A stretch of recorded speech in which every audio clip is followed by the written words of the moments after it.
इन दिनों गर्मी का प्रचंड रूप देखने को मिल रहा है। बात की जाए अगर भारत के उत्तरी राज्यों की, तो यहाँ पर तापमान अब लगभग 50 डिग्री तक पहुंच चुका है।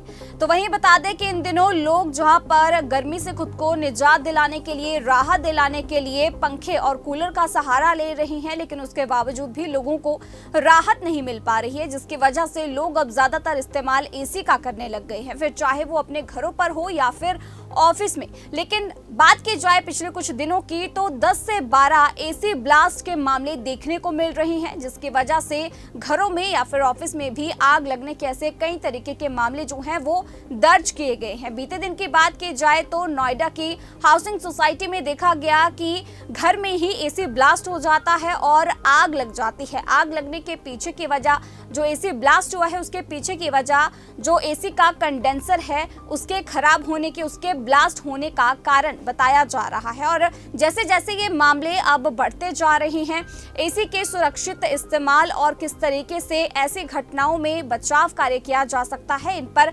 चर्चा भी अब तेज हो गई है।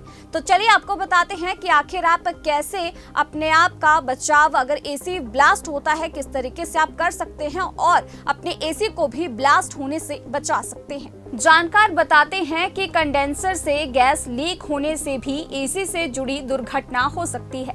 गैस कम होने से कंडेंसर पर दबाव ज्यादा पड़ता है, जिससे वो अधिक गर्म होने लगता है।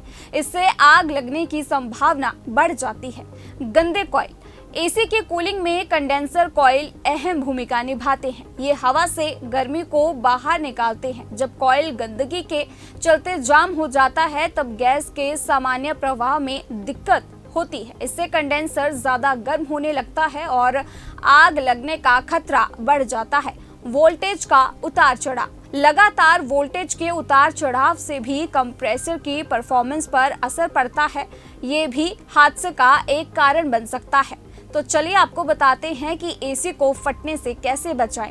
ज्यादा गर्मी पड़ने पर एसी के कंप्रेसर को छांव में रखें। कंप्रेसर और कंडेंसर यूनिट के आसपास सही तरीके से वेंटिलेशन हो, यानी वहां से हवा आती हो ताकि यूनिट अधिक गर्म ना हो। नियमित समय पर एसी की सर्विस कराएं ताकि किसी भी समस्या को समय रहते ठीक किया जा सके।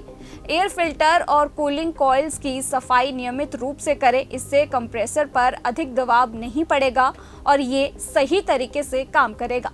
समय समय पर कूलिंग फैन की भी जांच करें। अगर इसमें कोई समस्या हो तो उसे तुरंत ठीक करवाएं।